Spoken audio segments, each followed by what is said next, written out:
and welcome back to Children of Éarte. Thank you for joining us this evening. And Silas / Adam, who are our wonderful sponsors today. Oh, you're muted. I am on mute, and I have now come off mute. Idle Champions of the Forgotten Realms, thank you so much for the continued support. You can grab an Electrum chest code on the overlay or bouncing around in chat. We have Die Hard Dice, who has gifted our cast with Scramblers of the Scribes. Ooh. Scramblers of the Scribes. I thought that one was appropriate. I went a little out of order with that one. But that's on topic. So. Yeah, but thank you, Die Hard Dice. You can grab 10% off your order with the code Éarte, and we are giving away a $20 promotional gift code in chat. Pay attention to the prompts there. And finally, tonight, you will hear the dulcet tones of Sirenscape, because epic games need epic sound. I am Adam Bradford, CDO at Demiplane, and tonight I am playing Silas Sorrell, your dimensionally displaced magical superfan. It never gets nailed it. Yeah. Hey everyone, I'm Alicia Marie. You can find me on all the socials at Alicia Marie Body, and I have nothing more to say because my mind was blown last episode. And I'm wearing my commemorative sweatshirt from Steve's Mind. I'll remember. I started anyway. Tonight, we never even found out the name was really Steve. We just named him Steve, which I love that. Tonight, I am playing Fairuza Armstrong, attorney at law. Hello, my name is Jen Kretchmer. You could find me on the interwebs as at DreamWisp or streaming on Twitch as DreamWispJen. Tonight I am playing your friendly neighborhood troublemaker, Maeve Morgan Flynn, who is currently both persuading and intimidating a poor, very old man, frail old man, very on brand person we've had a chance to talk to. So might as well. I promise she's not terrible to everybody. Oh, it's fantastic. You've been holding on to all of that persuasion and deception and intimidation, all of it, and it just came right out, and it was kind of fun to watch.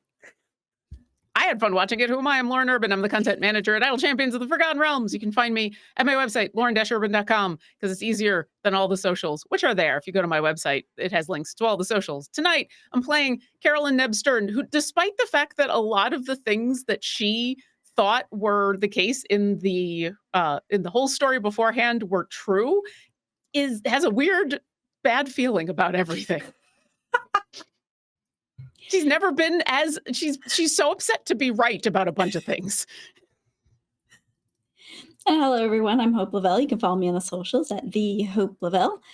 You can watch me as a dungeon master on Misfits of Alceta every Wednesday. We're getting pretty far here, so we're past our year. So this has been great. And tonight I am playing Miss Robin Beckett, your favorite granny for hire, and she's just excited to get a long rest at this point. It has been a long, long day. Yeah. You were in another world when you woke up this morning. And oh my God, that's true. I think time zones are bad. World zones. World zones. Yeah, really, really tough. That's like, that jet lag is oof. Jet stream lag, yeah. So yes, I'm Deborah Ann Woll. I am your storyteller for this evening for Children of Éarte. So thank you for being here, players, behind the scenes, DC and everybody. Thank you for being here. And let's settle in, grab something. I have something warm to drink today for our 74th chapter of Children of Éarte. So last time was a very revelatory experience for the party. You all, first of all, fought some Muppet frogs, which was very fun. You named them, you fell in love with them, you exploded them, you cut out their tongues. All kinds of exciting things went down. And when that was over and you finally were able to revive Rip Van Julian here in the middle.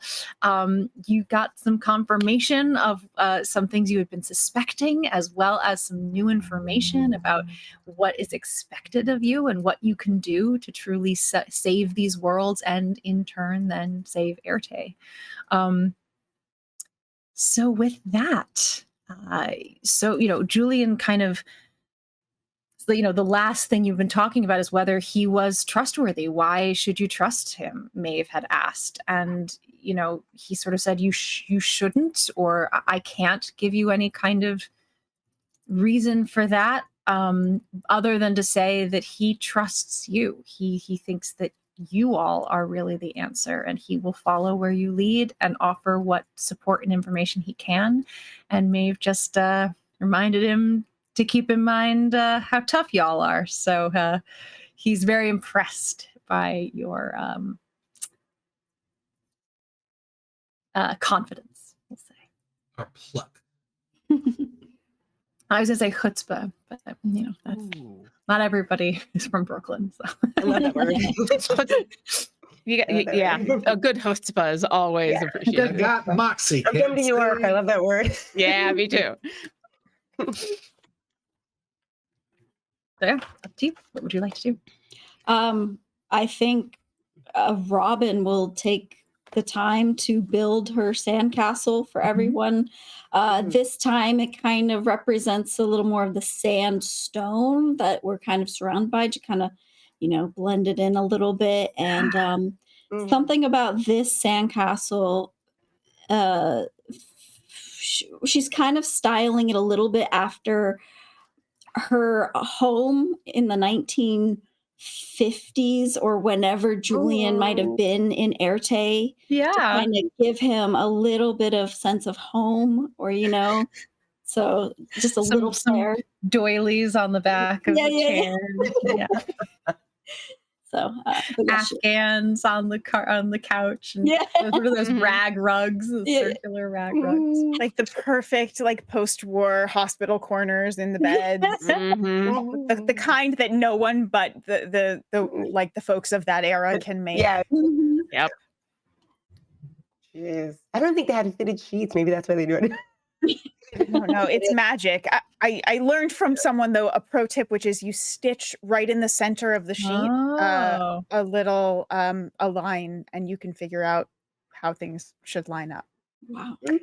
That was a pro tip from an ex-military nurse. So Julian approaches this sandcastle. Again, he's still quite hobbled over, and you can see he's going to need his full 8 hours of rest really here in order to be able to recover to any state of what he was previously. But as he walks in, Robin, you're watching him, see if he sort of notices the touches that you put for him. And he does indeed kind of, like a little sigh, a little sense of home, of something familiar after, again, who knows, the decades of sort of being away from home, and, the homesickness that he may have felt in being in another world for so long.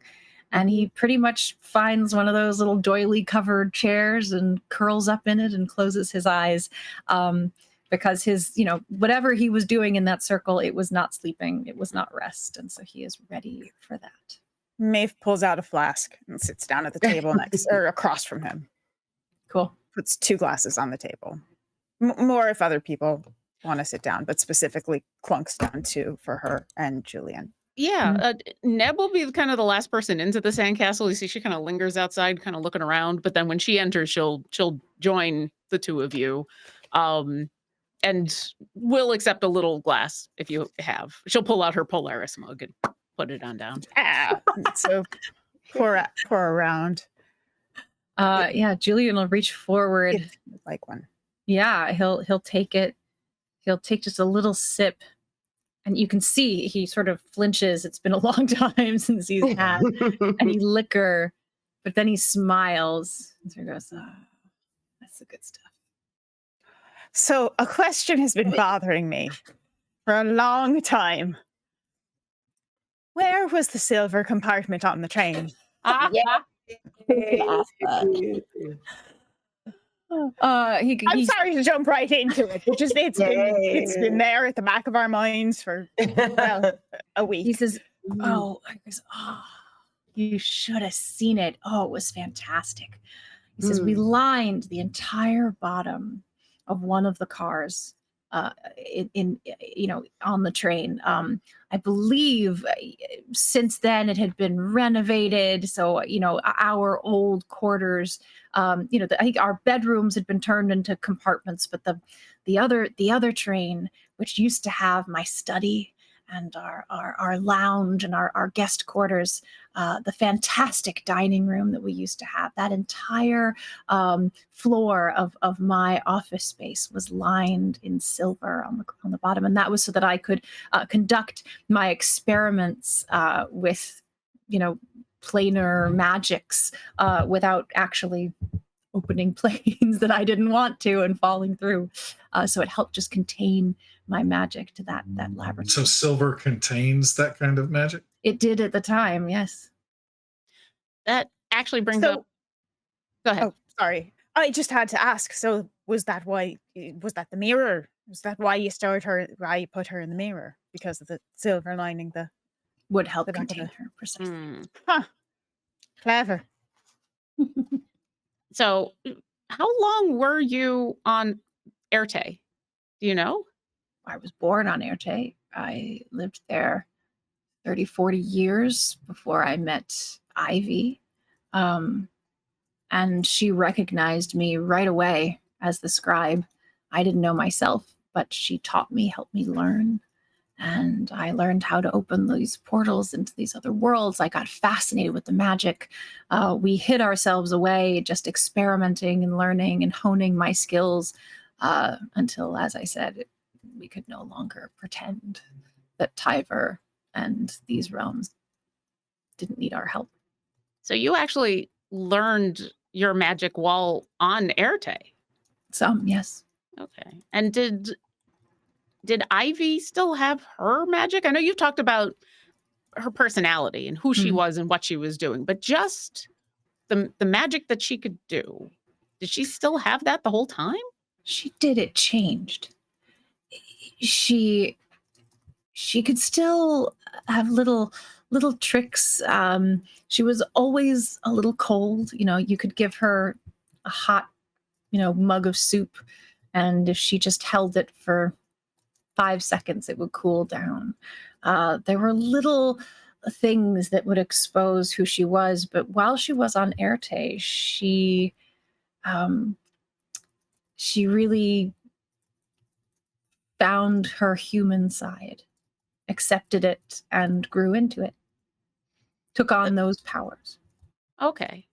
A lot of what some of us have talked about over the last 2 weeks or so has been the going home and whether we want to or whether we'd stay and what would happen if we did, if any of the changes or the magic would come with us or not. So I figured I'd just ask. He sort of sighs a little,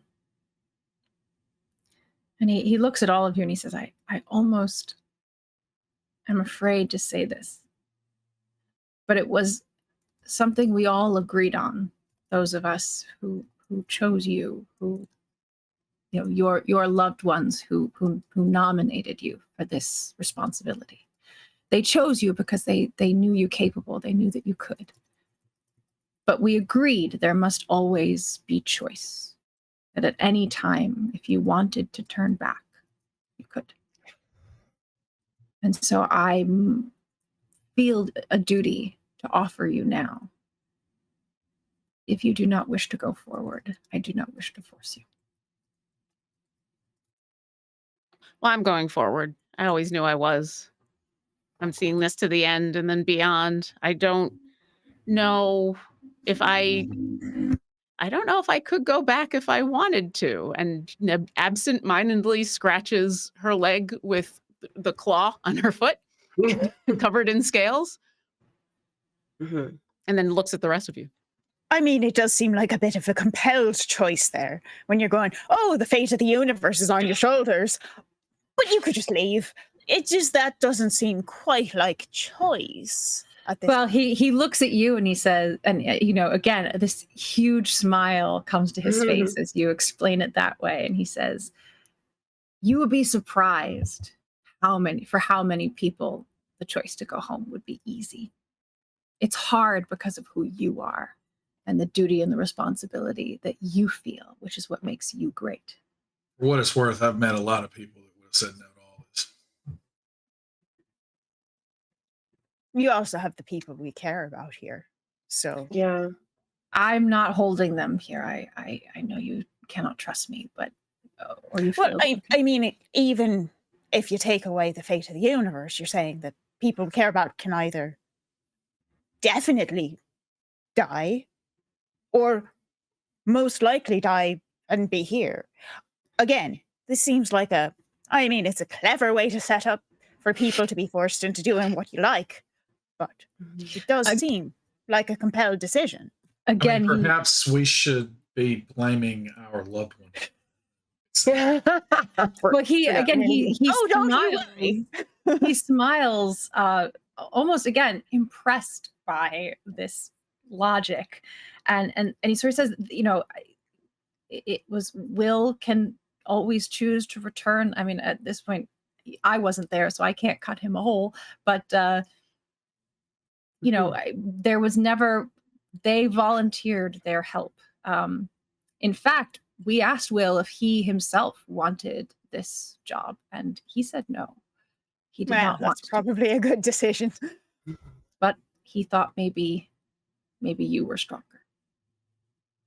And how did you find them? They found me. There's something about this place, a destiny. Will just walked out of the fog one night.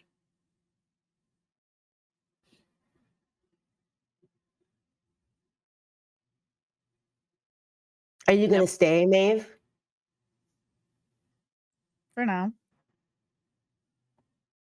I mean, again, like I said, it's either all the people you care about are going to die and the world is going to disappear, or you try and maybe all the people you care about won't die.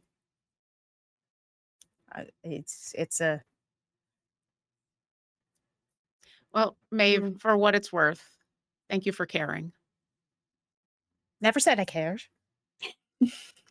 Just all the people you care about, right? Fair. Again, he smiles. He raises the glass to all of you. He says, no matter what choice you make, I am honored to have met you.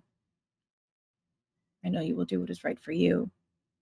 He downs the last of it, places the glass down. Thank you, Ms. Flynn, and closes his eyes.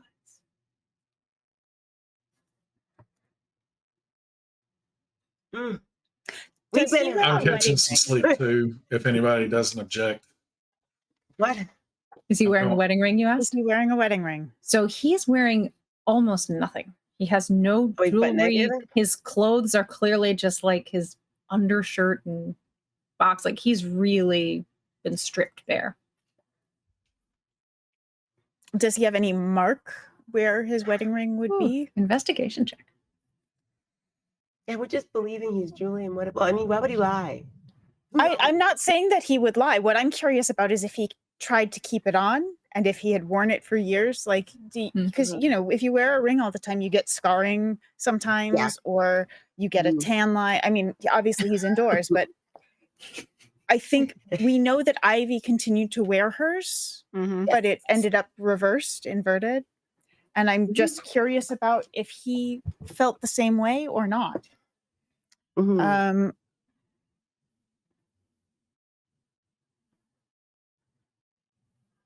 17.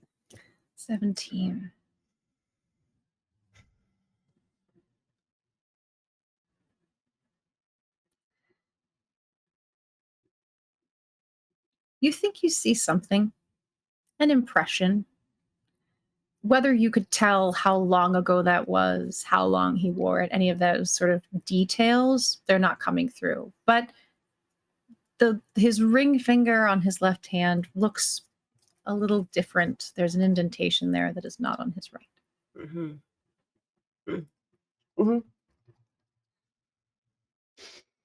Wow. Well, as safe as Miss Robbins' hut is, I think we all decided we should probably take some watches in case Flourish Well, shows up. yeah, well, In case I the don't know frogs about come back out of the Floris, hole. in case Julian over here like decides to, pull one over on us. We need to watch him. It's true. Good night, Bamf. Yeah. Oh, Silas does not care. Like, he is absolutely just talking about him. I'm right here. Like, he is absolutely. Mhm. I'm less case- concerned about the frogs getting in and more about if the person in charge of this entire planet has the power to. Well, don't you worry. No god is getting in here. Well, I'll hold this place off as A fortress. best I can. It is a fortress. Robin, An I trust you to the Afghan ends of the earth. decorated fortress. I believe it. At least for Tower like of the 8 Afghans. hours. Then I'm tapped. Well, I'm gonna take care of something, and then I think I need a little bit of sleep. I still feel a little weird after that fight. I just feel a little weird. I need a little bit of a rest. So can I take a later watch? Absolutely. I'll stay up for you, dear. Just go get comfortable. Well, I'll take a watch, but yeah, maybe like the second one or so. Okay, Yeah, I definitely need I'll stay sleep. up. I'll All go right. first. All right, so Maeve tired. and Robin, you're volunteering? Mm-hmm. Okay, Maeve and Robin up Mhm. first. Neb, you say you want to go second? Yeah, I'll stay. I'll get some sleep and then second watch. Okay. Who wants to go? Do you want to go alone, or Fairuza, Silas, you want to do last? Do you want to go with Neb? Sleep I'll do last. first. I You'll need go it. last? Okay. So Fairuza, is that okay with you? Can you do second watch with Neb and Silas will go alone at the end? Okay, great. All right. You find your places to cozy up. Neb, was there something you wanted to do before you knocked off, or? Yeah, the corner that she's in, she'll spend like a good 5-10 minutes before she finally goes to sleep, and she's pulled out her notebook and pencil and is writing what looks like a letter to anybody who looks on over. And she'll spend some time doing that before putting it away and going to sleep. And Fairuza and Silas, you make yourselves ready for your rest. Mm-hmm. Okay. Okay. Okay, so Fairuza, she goes inside the sandcastle, looks really cozy. As always, she finds a spot, stretches herself out, puts her hands behind her head. And even though she's sort of, there's some bruises and stuff on her, even though with Stone's endurance, she was able to repair a little bit. But there's still, internal injuries or whatever. She wants to lay down and just, rest them out. So she's laying back, her hands are behind her head, and she just begins thinking about Julian, thinking about Ivy, thinking about Cookie Monsters. And she drifts off to sleep. Now, as she falls asleep, she drifts off like normally, but there's something like just flickering in her brain that sort of it was keeping her from falling completely asleep. And so if you're pretend you're like Fairuza, you're watching this the same way she is in her dream. Okay, you're in your dream with her. The dream opens up. You're following the back of a woman, this tall, slim woman. She's walking through a snowy forest. She has auburn hair and it's tied up just right behind her head. Her boots are just crunching in the snow. Fairuza just watching this as she's asleep. We travel up the woman's body and we see there's a bird on her shoulder in this snowy place. And Fairuza smiles in her sleep because she recognizes that familiar yellow tuft at the top of its head. It's Frederick. She's like, as she sleeps. We just follow this woman's back as she steps into this wide acreage, this clearing. It's beautiful snow, but it's a lot of grass, to a yard that is very familiar to Fairuza. She notices this wood chopping block in the backyard, and you see straight ahead this big, modern, sprawling farmhouse that was once very small, but you can tell it's been added on to as more money came into the family. This wide berth of a porch on the front that just sort of goes all around the house. And again, Fairuza's smiling because she's like, oh, it's home. She looks forward and she sees two adults just sitting on the porch, sort of looking up at the stars. They're holding hands. And again, she recognizes those faces. It's Casey and Orman Armstrong, her parents. And they're sitting on the porch. Their faces are warm, but there's something she's reading in their face. It's slightly downcast. And Fairuza thinks it's weird that they look younger, because she's like, well, wow, this is interesting. They look really younger. All of a sudden, both their faces sort of look up as they notice something. Pan forward, and they're looking into the face of the woman with the bird on her shoulder. And it is Miss Priscilla Beckett. She leans forward and takes both of their hands, and she begins to speak. And as she's speaking to them, their faces go from just utter confusion, like, who are you and what are you doing in our yard and why are you touching us, to Natural. what the hell? It's sort of like, what? To a little bit of understanding, but still confusion, to like just wonderment. And they look at each other. This is after a long conversation, and they just nod at each other and smile, look at her. She nods and smiles. And then she just sort of gestures toward them like, I'll be in touch soon, and walks away from them. And as Miss Priscilla Beckett walks away, she passes by the big glass French doors in the front of the house.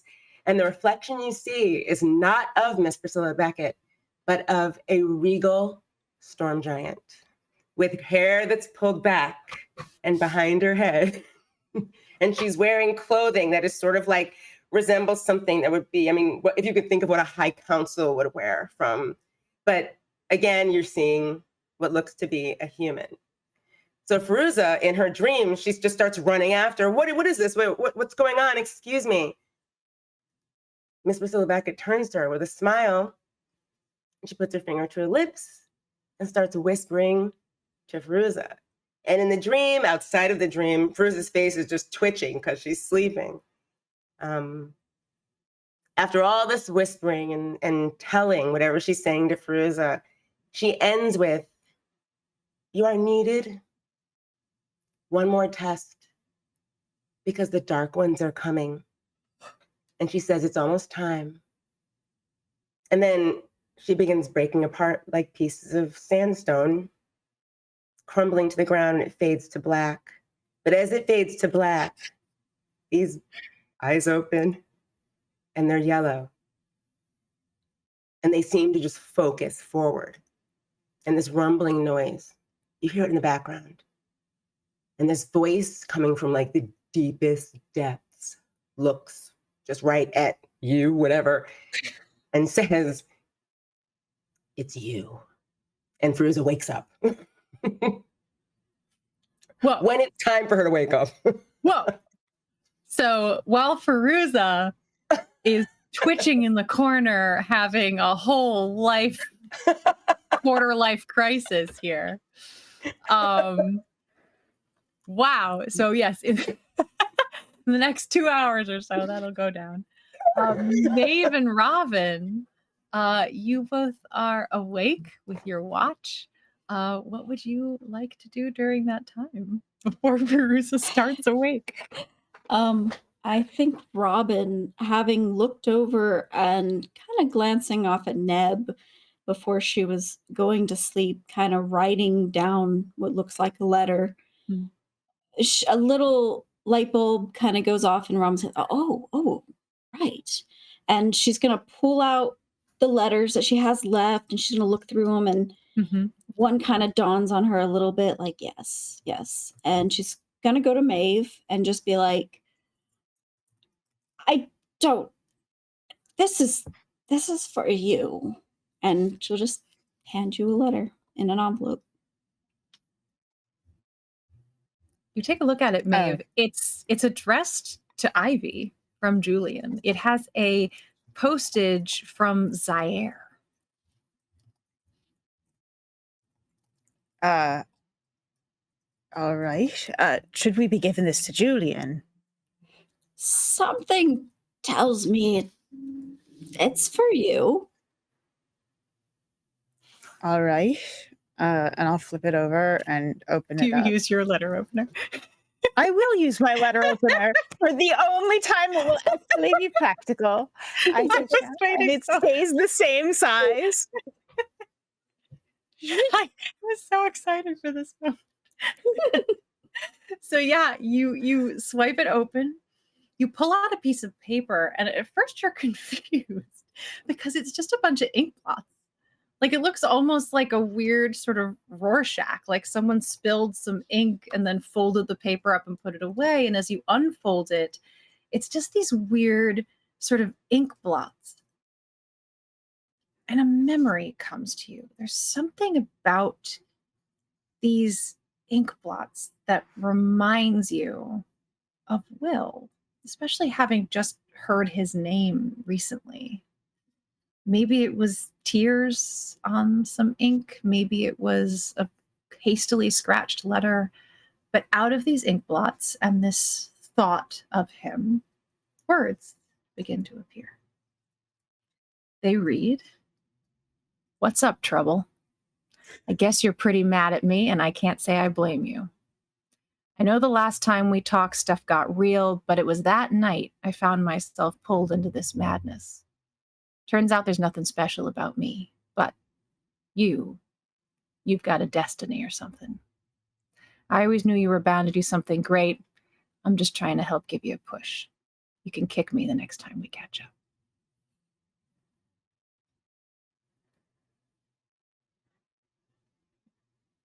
And Maeve sort of has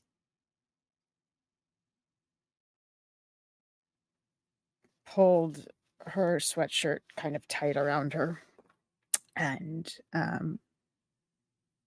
a tear rolls down her cheek.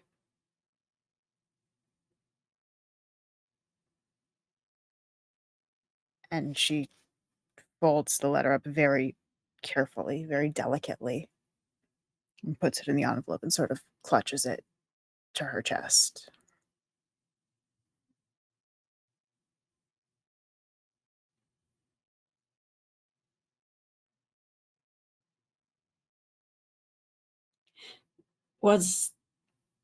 I mean, it was for you, right? Are you okay? I don't think I've ever seen you shed a tear.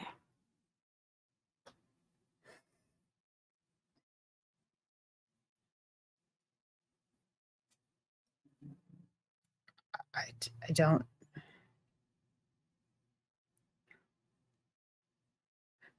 We were just so angry. The last time we were just so angry. She grabs her bag and she pulls out a book, a journal. And in it she flips through and there are a bunch of things that are kind of shoved in between the pages. And one of them, as she goes and puts this letter into that, falls out. On it is letterhead from Harvard University. And it's an acceptance letter to the law school.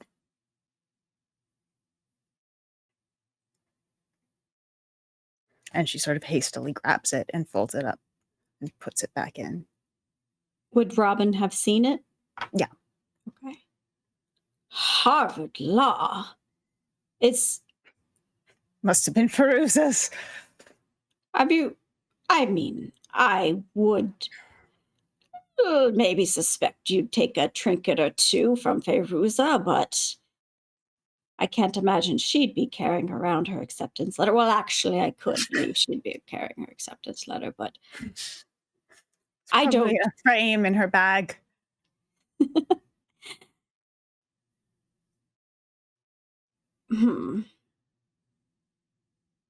There's always more to you that meets the eye, Robin. Oh, not Robin. That's me. Getting a little delusional here. Sorry. That's it, Maeve. Maybe I'm just seeing a lot of me in you tonight. Did you go to Harvard Law? Oh, I barely made it through community college before I drifted off to adventures. I could never keep going with any one thing. I want to do this today. Oh, no, I want to do this today. That's just how I've always been. It seems you were good at all of them. Well, maybe not all of them. The only one thing that I've done all the way through for my life is being with Harold. We were together for almost 40 years before he passed, I believe. I lose track of time.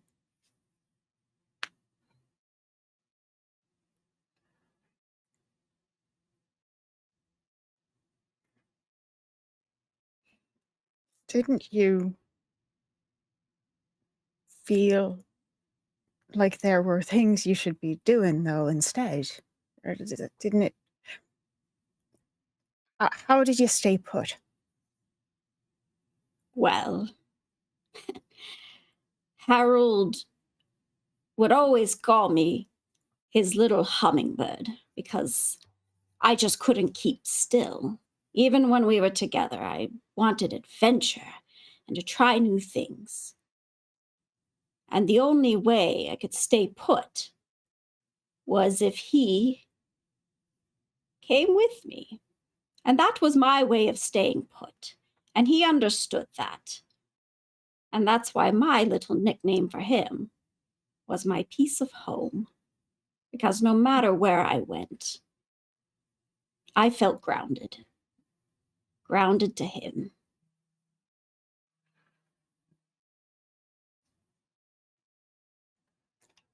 So, you saw the letter.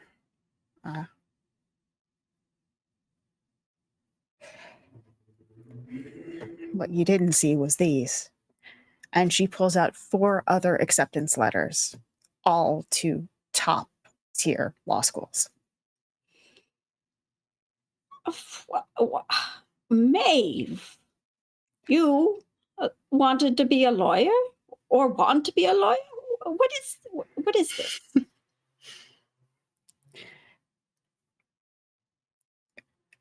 It just seemed like something I might be good at. And where I was working and watching the people there, I thought I'd give it a shot. And so I decided to try, and I did well. And I didn't tell anyone. And these came. And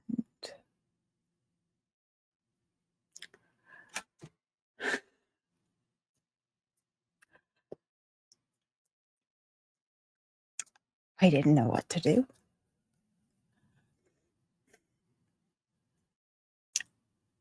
So I did nothing. And then Will found them. And he was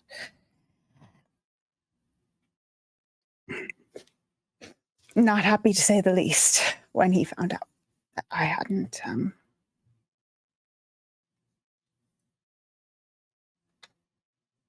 I think it was not just that I hadn't chosen anything. I think it was that I hadn't told him that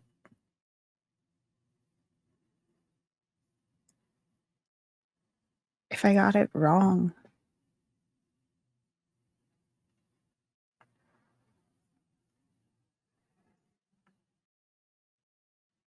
and so that was that. Can you tell me about Will? He's a pain in the ass.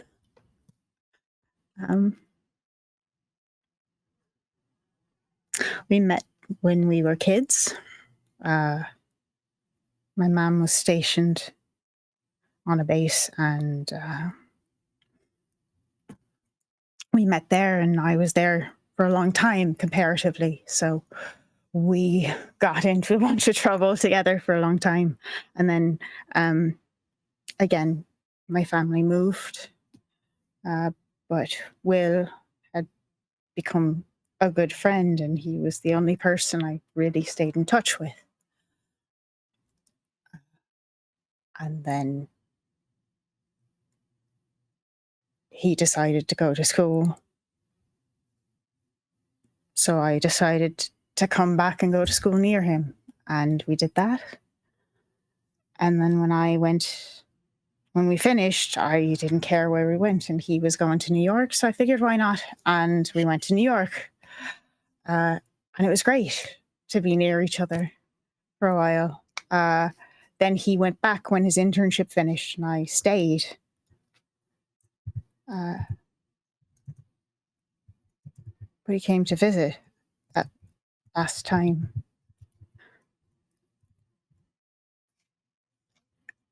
Last time?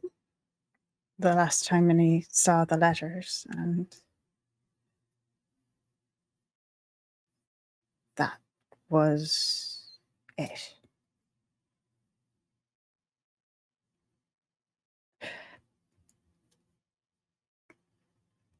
You know, there had been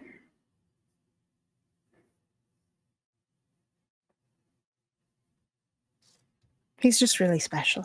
That's all. I think it takes one to know one. And I think if he's special, he saw how special you are. And you may think that he was angry or disappointed when he saw those letters.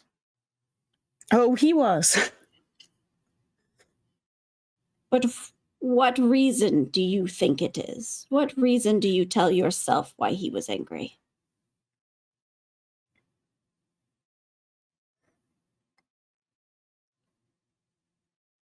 He told me it was because I didn't go and that I was wasting my potential or whatever. But I think it was more that I didn't tell him. Well, I'm just an old lady, but I'll put my 2 cents in, if you don't mind. I think it might be because he thinks he was holding you back.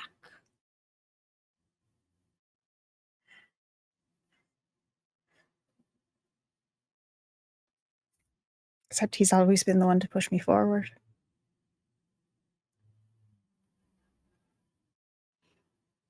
You know, Harold and I, we've done a lot of things together, but I don't know how to put it. Ever since the very first day I met him, I just knew that he would be my adventure. And the best part of that was he knew me, and he knew what I needed. He was the only adventure I never... Well, we never got married. It wasn't our thing. I didn't want to be, quote, quote, tied down. I was afraid. And even though we did spend our lives together, I just fear that maybe I,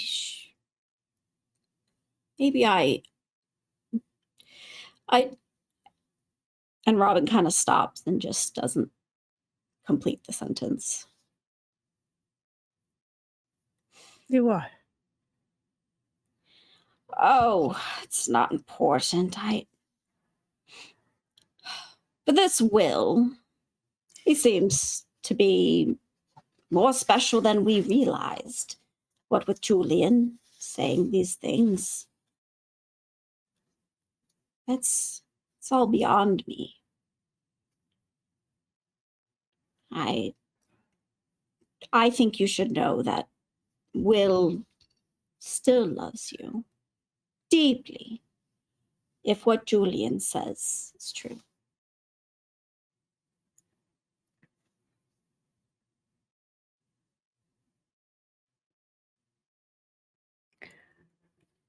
I thought this trip was going to be a chance for us to spend some time and figure things out. But then he wasn't here.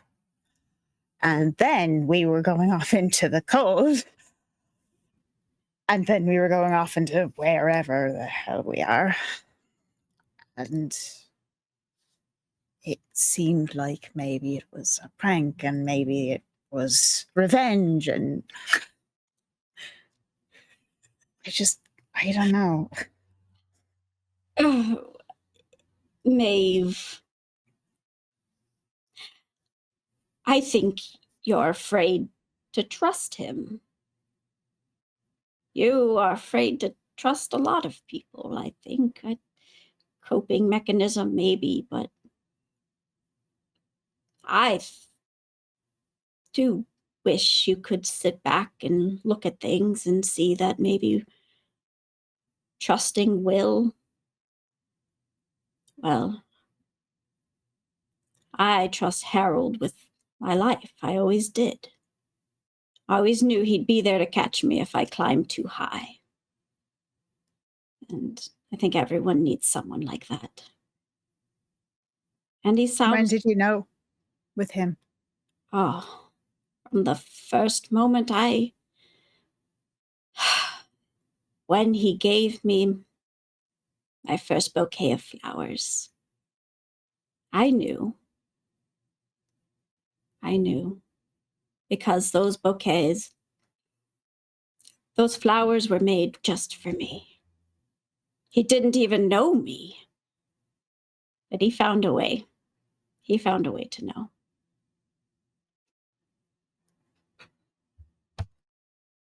Sounds like he was a very lucky man.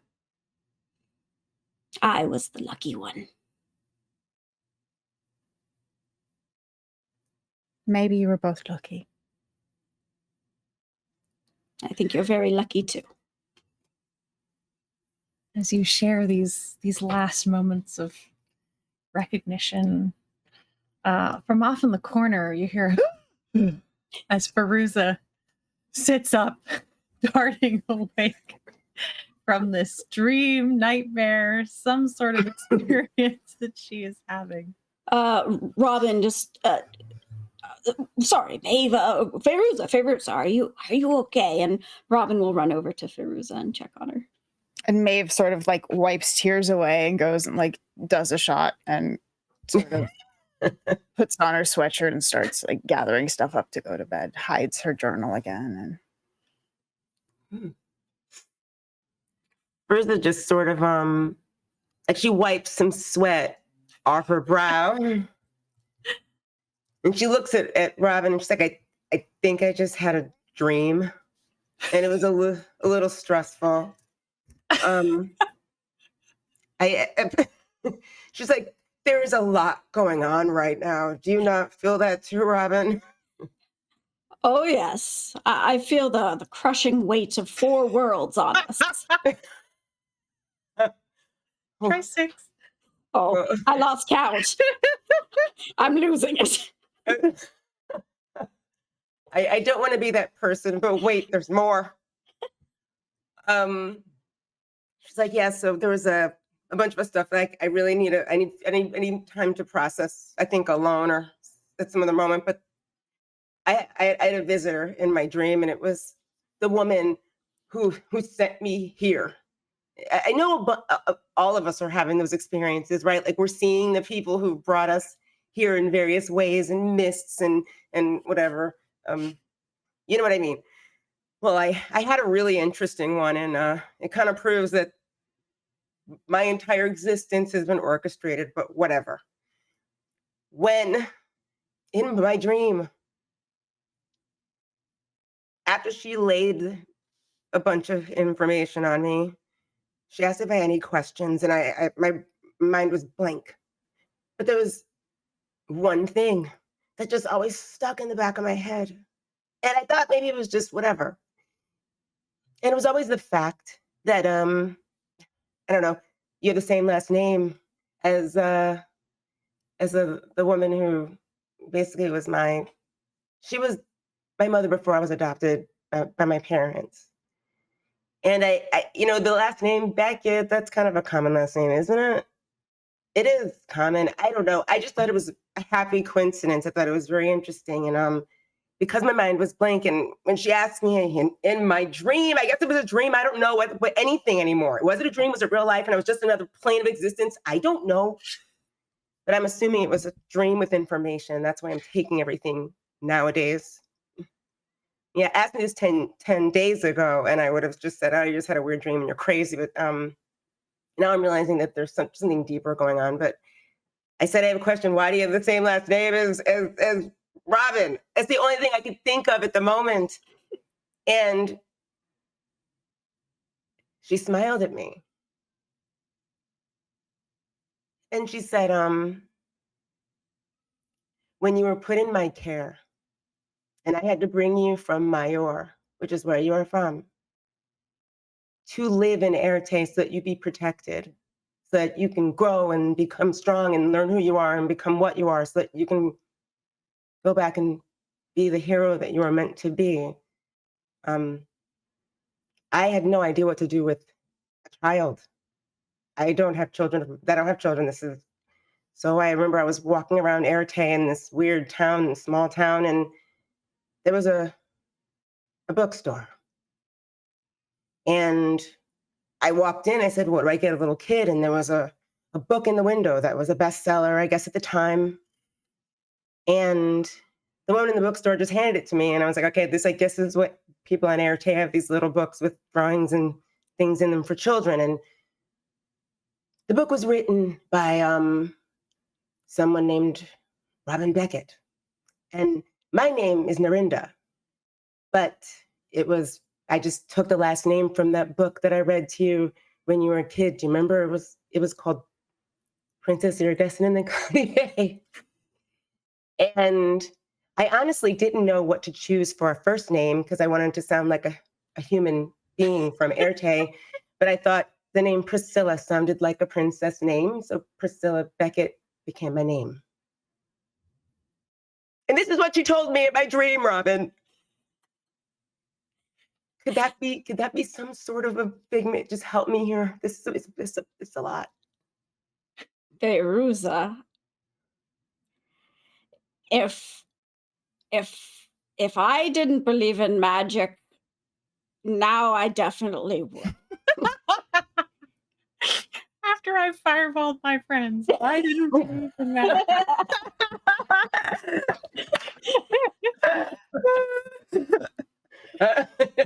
Your social worker finding my book really I don't know what to say except for,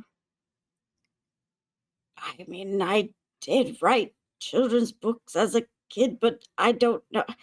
I'm at a loss of words right now. I just Yeah. I don't want to keep you. I just thought I'd mention it because we don't have anything else to think about at the moment, and I thought I'd throw something else. Is it time for my watch? It is. I guess. And you know what? What? If you need something to think about, I think I have something for you. You And do? Robin will once again pull out, I think, the last letter. Yep. And hand it to Fairuza. My magic is saying this is yours. Your magic is saying this is mine? Sure. Should I read it alone or should I read it in front of you right now? Or whatever I want to do. You can do whatever you want. If you want me to go, I'm just about to go to bed anyways, so it's up to you. All right, yeah, I'll take this letter and I'll let you sleep, but if anything weird happens, I'll make sure I wake you up. Sounds good. And Robin will turn and go. And you can wake Neb for her part of this watch while Fairuza turns to the corner. So Fairuza, this letter, similar to the other ones, is addressed to Ivy. It has a stamp on it with a notation from China. This letter. Who's awake with me? Just Neb right now? Well, Robin is rousing Neb at the moment. Okay. Would say, you know what? At this moment, nothing could possibly surprise me. I'm going to open it. She opens the letter. You open it up and look at it. It's a grocery list, eggs, flour, sugar, all these kinds of things. But as you look at it closer, you start to remember a party that your parents, the Armstrongs, threw for you as sort of a celebration of you officially becoming part of their family. And this is an ingredients list for the cake that your mother, Casey Armstrong, used to make, her own special ingredients. And as you read it and you begin to think about this dream that you've had and this Priscilla Beckett Narendra woman comes to mind. And again, these ingredients begin to shift and become different words upon this page. And it reads, "My little Ruza, not so little anymore, it seems. My dear, there is so much to discover about yourself and these worlds. You have grown into the most incredible young woman. I am so proud of you, my girl. The time has come for you to accept the power brewing within you. Stay strong, stay alert, stay true, and you can be anything you believe yourself to be."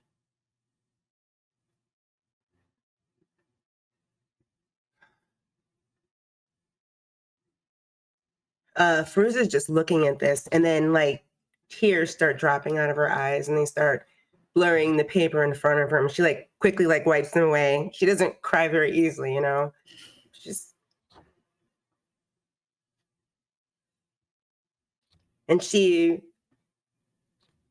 folds the letter slowly and just holds it against her chest. And she looks over, and Neb is awake now, right? Neb is awake, sort of, I guess. Yes. I imagine, Robin woke me up, and we probably noticed that you were in the middle of reading a letter. And so as Robin went to sleep, Neb has found it's pretty obvious you want a moment, and maybe even Neb remembers her own letter. So she goes to the opposite side of the sandcastle and is sat down, and you see she's writing in her book. Okay. Robin, I don't want to wake you up, but I do. Oh, yes, of course. Anything, Fairuza. What is it? Okay. Who gave you this? Well, they were the letters we found, right, DM? Yes. I can't remember. It's been In the years. chest back, I know. In the chest back in town. It was Julian's chest. Yeah. You found a packet of letters.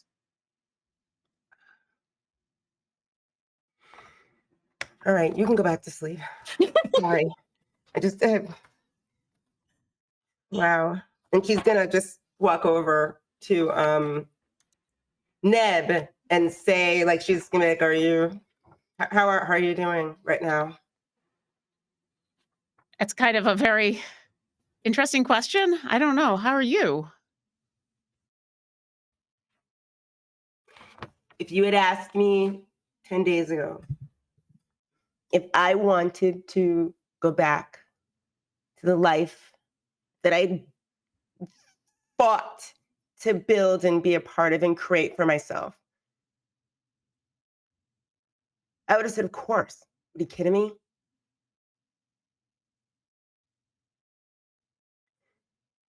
But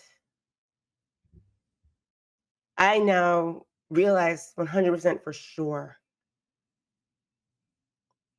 that I'm supposed to be here. And that apparently my purpose is just beginning. But And is that exciting, or is that not? Bruce is going to take off her glassless glasses. I don't know. I mean, I guess if you look at me, I'm a different Fairuza. I've fought things that I wouldn't even have dreamed of coming across in my previous life. And I did it without as much fear as I had in my previous life. You know? Yeah. So I think there's part of me that does think I'm up to the challenge. Oh, you're definitely up to the challenge. That's never a question. I'm just curious because 10 days ago, I remember we talked about these changes that were happening, and you had said that you were excited for them, that you were concerned but excited. And so, Yeah, are you I did. still I mean, excited? yeah, I like the idea of being stronger. I was never a strong person. I just did things. What I did was I created the world around me to be like a strong fortress. And by all outside means, that's all you would see is this truly strong, tall person in a courtroom that had a really squishy center. But I feel like a lot of that's changed. I'm still squishy. I'm still still a nice person, but I'm definitely not someone you can railroad over anymore in any way, not physically or emotionally. But 10 days ago, there would have been that hesitation about whether I want to stay or I want to go home. Home. But I think I'm supposed to go forward. I'm supposed to see where this goes. There's something I'm supposed to do, and it's something that my parents, Casey and Orman Armstrong, are expecting me to do. So I guess I'm here for whatever the duration means. Even if it means I don't come out alive. How about you? Well, I think as long as you want to be here, there's all these expectations. Everyone's got their idea of what we should be doing. We now know for sure that everything we've done these last couple of weeks was a test, a plan, a class. Mm-hmm. And it wasn't a fated thing. We always had choice. It was like Julian was saying, they were banking on who we were to want to do this. But I think what's more important is that you want to be here.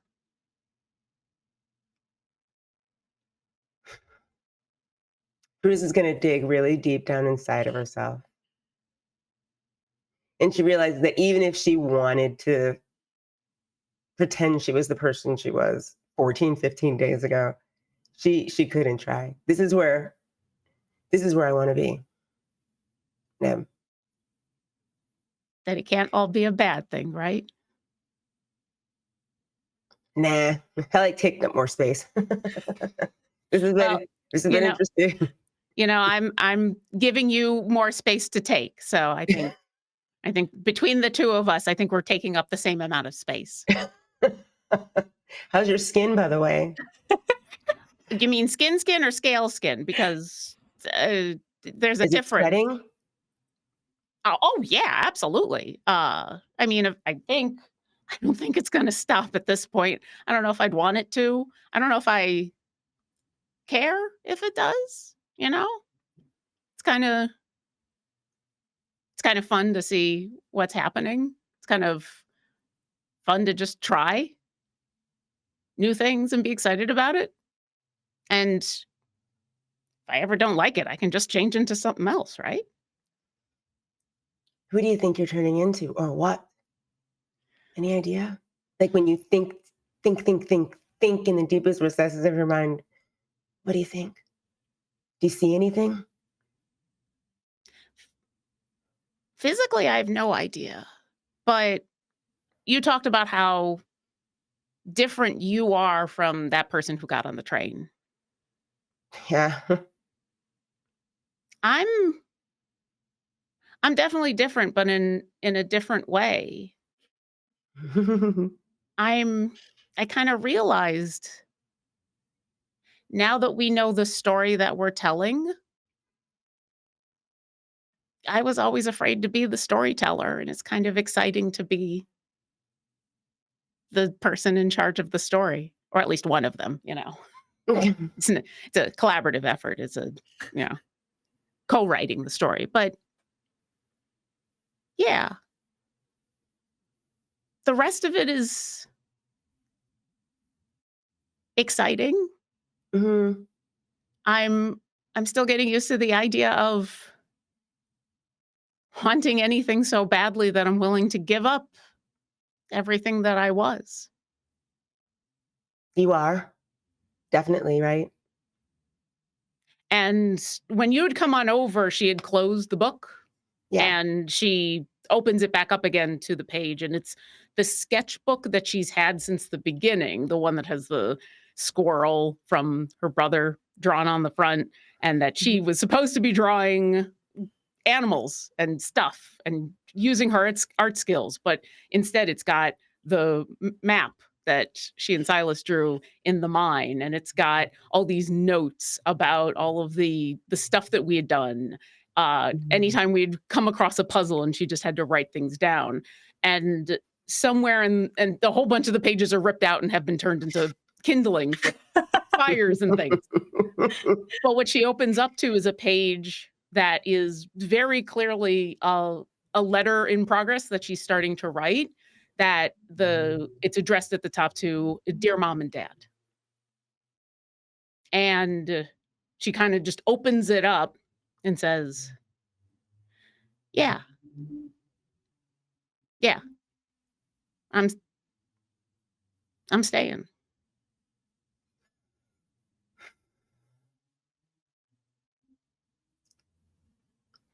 Do you worry about what's coming next?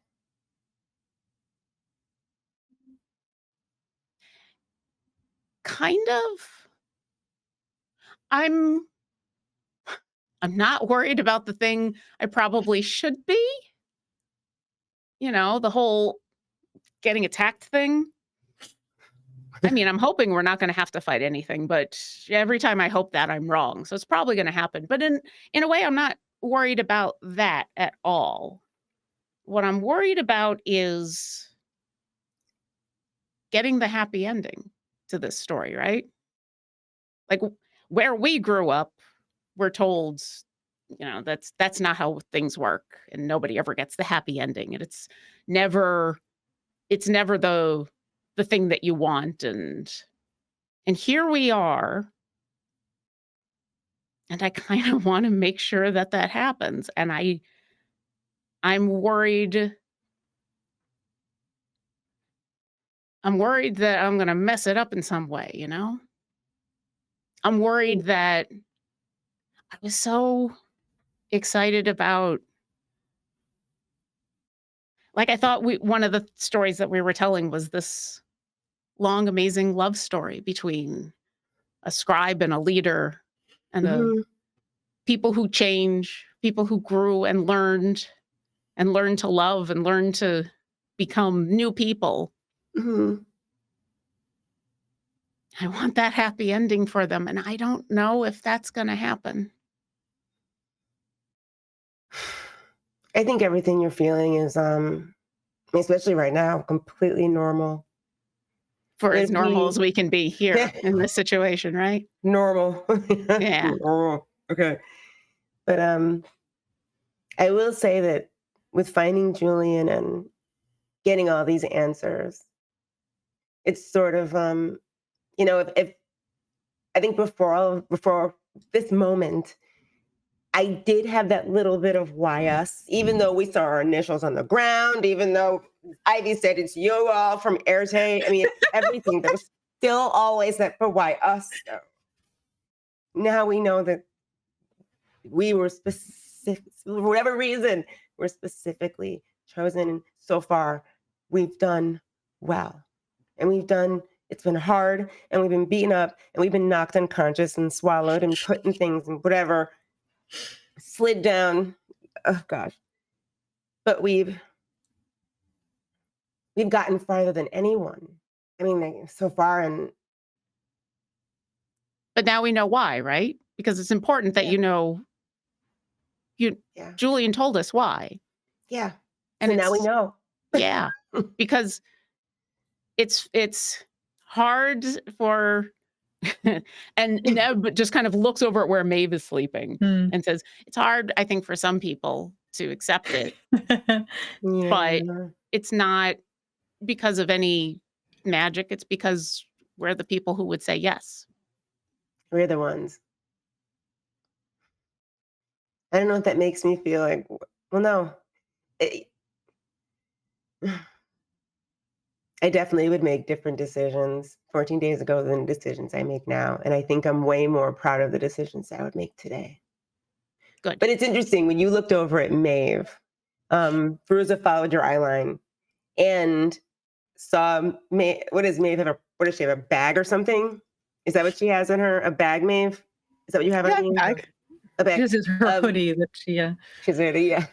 Yeah. She has a bag, but her I guess like when she had hastily shoved her letters in the bag, there's some edges peeking out, and there's Oh no. I was very wasn't- careful about replacing that. Okay. I was very careful about putting them back, Okay. all of the letters back into my journal, and that journal is hidden in that bag, Mhm. like secret pocket hidden. Maeve gonna would roll not for it. let anyone I was see gonna that. That's roll like an for it. over my dead body kind of deal. But it's not Listen, about not what the everything letters can are. change. Yeah. It's not what the letters are.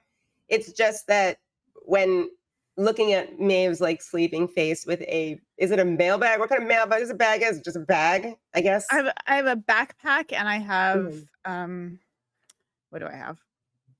I have a couple bags. I have a backpack. I have a like a festival belt kind of thing. Okay. Yeah, and I have a purse kind of crossbody. A crossbody. Okay, that makes sense. I also have a clutch, Yeah, but so- that's packed in my backpack. I had a dressy going out look. We ended up losing our train, so the outfit's gone. This but is the clutch is still with me. festival belt instead of fanny pack. Oh, Well, they're geez. different though. Fanny pack. One is like around the has the holstery thingy Yes. Yeah. and multiple pockets, Yes, of course.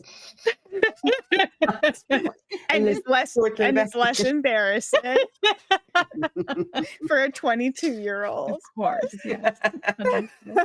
Right. Yeah, I guess, like- Fairuza, you see all the bags. Yes. Yeah. I just see all the bags, and I think when she looks at Fairuza's face, that Fairuza, what the heck is going on with me and Robin? We're calling her. When I have I look cast a over. spell. Maeve I is look over claiming it. everyone's true names That's tonight. right. That's right. They're all mine. Right? The many faces. What's up? But she looks over at Maeve's sleeping Maeve, and she just sees all the bags, and there's just something that pings in the back of her head. But just as quickly as it pings, that little ping of recognition goes away. She just wonders, because she just feels like, I feel like I've seen that face Little somewhere. deja vu. Yeah. And then she just turns back to Neb. Has this part of your watch kind of come to an end?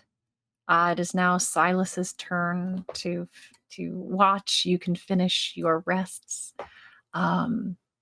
Which one of you rouses Silas? But as you look over, you notice that Julian's eyes are open. He's awake. He didn't move. He's just very calmly breathing. He's sort of looking out of the sort of semi-transparent walls of this sandcastle out into the distance. He's just sort of sitting there, a little entranced, a little contemplative.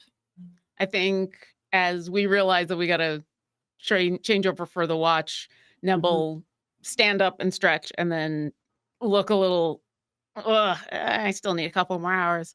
Hey, Me too. thanks for chatting with me. Of course. You guys I'll are the go best thing to come out of this, honestly. And I hope that wherever this goes, that we don't lose each other, as we become like a little family. I don't think I could lose you if I tried. You definitely couldn't, because when I get angry, I'm 9 feet tall. So Yeah. And I will follow you around, and the bigger you get, the more I will give you space. But let me go wake up Silas, because I'm getting better at the singing thing. And yeah, I'll go on over and do the very soft singing, like about a couple of feet away from his ear. Silas. It's time to wake up now. Fairuza decides to be really like an evil sibling, and she decides to thaumaturgy like some really spooky haunted house music underneath Neb singing. Right. And so Neb's singing, she kind of quickly gives you a look and then goes, Silas, it's time for you to wake up now. That still counts as singing, right? You see Silas's eye like flash really, really bright for like a split second, and he's like, "Y'all are hilarious." So, I mean, I almost like bent you over with my mind, like I almost crushed you like a soda can. You know what? That's okay, because then you would have felt bad and you would have healed us with your words and it would have been all okay. Anyway, it's your time for a watch. All right. If you're feeling up to it. I'm up, and you see Silas literally just like he's like laying on his back, and he doesn't like bend or anything, and he just like raises up and starts floating off the ground just a little Like Dracula. Yeah. When Silas is asleep, does he actually touch the ground, or is he still He does touch the ground, yeah, because he's not consciously thinking. So. Okay. All right. Nosferatu, you have a lot of fun. I'm going to go to sleep. Good night, Fairuza. Night. I'm going to get a couple more. So it's just Silas and Julian sort of staring off into space. So what's your beverage of choice over there? It's probably been ages since you drank anything. He sort of almost only sort of half hears you, turns over and looks. He goes, So he's quite partial to tea. Tea? All right, you're speaking my language. You put sugar in it? Sure. Got any cream? No, who puts cream in tea? Like, cream and sugar. Are you like English or something? He gives a little half chuckle. Just how I like it. Well, here, that's fun. I haven't had any in a while. And you see Silas just starts kind of waving his hand over the table. Come have a seat. Let's have a chat. He turns a little bit, moves over towards the table and sits. He sees, this tea appears in front of him. He sort of smells it first, taking it in. Again, sort of the physical pleasures and joys of humanity that he's missed for so long. And he picks it up. Well, hot. Takes a little sip, savors it, sort of puts it back down in the saucer. Yeah, maybe I should, thank you, but like I'm also gonna say that you and I guess all our relatives and friends and all the people, your little Illuminati, if you ever run into a situation again where you need to, get people to help you save, like, the planes of existence or something, like maybe just tell them up front, like, kind of hoodwinking us. I don't know if that was the best path. He says, he frowns. I understand. And you're right. I think we couldn't risk, again, things falling into the wrong hands. So as little information as possible was the best. I mean, why all the death traps, though? Oh, those weren't for you. Those were for others. And so we gave you every advantage that we could to get past them.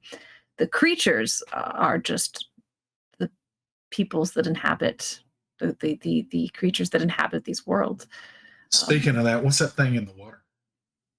That thing in the water. Oh, yeah. No, you're talking about the bay in the Vale. What? Yeah, the bay. Yes. The bay in the Vale. In the bay, because, like, that's the thing. I have these psychic powers now, and I could tell that this thing was like a whole other level of psychic. He leans in. He sort of, you communicated with it. Oh, absolutely. Some of us were its best friend, and we're going to, make it some milk and cookies, I think, for a while. he looks amazed. He says, I have no idea what that creature is. All we know is that it is enormously powerful. Some have posited that it might be as old as creation itself. Yeah. Well, it wanted to play a game with us, although it was a pretty deadly one. No. Well, I'm just saying, that clearly you are of strong stock to have survived. Well, yeah, but like, did the mirror shard have to get into its playground down there? That's my point. Well, I put it on a boat. Okay, fair enough. That boat was at the bottom. Oh dear. Yeah. Well, so you and Ivy, huh? Yeah. Yeah. Yeah. She was quite a piece of work when, she scared the complete bejeebus out of me the first time I saw her. Like horror movie appearing in a window kind of thing. Like almost fell off the side of a train. Yeah, she's incredible, isn't she? I mean, I guess maybe less so now that she's all lizard. He sort of, again, leans back and thinks, he goes, I'm so sorry to hear that she's forgotten so much of what we found together. I admire her and everything that she is when she is Queen of Tyver. But it took time in Éarte for her to find another side of herself, a side that lies dormant within her, and which I believe is still there, just hidden. So what's your plan here? You going to try again, try to convince her? If I can, if it's possible, if she's able to see me and feel, I don't know, I'm so different now than when we were last together. Well, I mean, now an old man. The poet once said, age ain't nothing. Yeah. But the thing, so speaking of your age, you probably haven't heard of one of the greatest heroes of the realm of Éarte. Oh? Michael Jordan. Have you heard of him? No. Who is this Michael of Jordan? Yeah. So Michael Jordan. Don't do the of part. I know you're British. Michael Jordan. He's one of the greatest sports icons of all time. So he played the best sport. It's called basketball. Oh, yes. Naismith. Yes, exactly. Naismith barely before, but it's not played in peach baskets or anything. Oh, okay. So, but you've got this game of basketball. Mm-hmm. Michael Jordan's the greatest that has ever played. Oh, boy. Maybe we should have invited him. Well, I mean, yeah, absolutely. But he's like 60 something now. He's probably not as, he's not as spry as Miss Robin, probably. I was going to say, you got Miss Robin, really. Yeah. No, that's what I'm saying. She's a magical creature of some sort. And, Michael Jordan. Apparently you are all fairly magical in your own way. Michael Jordan might actually be magical. Yeah. So, like, if he ever made it to the Veil. But anyway, there was one point in his career where, he was like, talking at a press conference or whatever. And he was like, hey, I've missed over 9,000 shots in my career. I've, lost over 300 games in my career. I've, taken a game-winning shot 26 times and missed. Wow. And so, basically just, illustrating like there's a lot of failure out there. But then, what he wrapped up with is he said, I've failed over and over again in my life. And that is why I succeed. And so the great hero Michael Jordan teaches us that even though you couldn't get through to Ivy before, maybe you can get to her again. You got to keep trying. Because the thing I can tell you is that if we end up having to fight like 3 of these things at one time, it ain't going to go well. And we need her to be like at her utmost level of chill that she can be. He gets a little misty at that. He says, he looks to you and he says, if love has taught me one thing, anything, it's that there's always hope, and it's always worth trying to fight for love. I promise you, I will do everything within my power to remind her that things are better in balance. And like at this, like when he's talking about that, Silas like loses control of himself for a second, like starts like boo-hooing, crying, like just like you know, like almost like heaving sobs. Yeah. And he's like, just a second. Julian gives you your space, but if you were to catch his eye, again, it's this like admiration. He's just so overwhelmingly like impressed with people who are like sharing of themselves and are, you know, have all of that with them. So again, he sort of watches you cry in this like, you know, like he's seeing you clearly and that you are the most beautiful you could ever be in this moment. And at this point in time, you see that Silas telekinetically, literally like wipes snot and tears and everything like off of his face. And it's a little unsettling because he's just like, you know, staring at Julian while he's doing it. But he's like, yeah, so I get, you know, here I'm talking about the greatest heroes of our age, like, you know, MJ. And, you know, I guess we're, you know, great heroes at this point in time, or at least we could be if we actually pull off this ridiculousness that's about to ensue. But yeah, like, you know, I'm sitting here telling you that, you know, you need to keep trying. But all I've been doing for, you know, 2 decades at this point is running away from the woman that I love. Now, I mean, I've been doing it because I think she's going to get killed if she's in my life. But I don't know, maybe this little excursion has taught me that some things are worth fighting for. So when you open doors, like anybody can walk through them? Well, it depends. If I open a door permanently, it takes me a little bit of time, but then that door is open. Now they're very hard to see, which is lucky, but they are open for anyone. We have, you know, Dr. Craig, Priscilla, Beckett, Will all must have stumbled upon a door and found their way to these other worlds. I guess the reason I'm asking is if I mean, I don't know why I'm saying if I could find her because I know exactly where she is, but if I got in touch with Marion again, if she even remembers me, and you know, he definitely smirks at that because he's like, she absolutely remembers me because he has kept tabs on her for all these years. And he's like, but you know, I don't think that the Yakuza can make it into the Vale and one of these places. We could be free. I mean, like, could I bring her here? I guess is my question.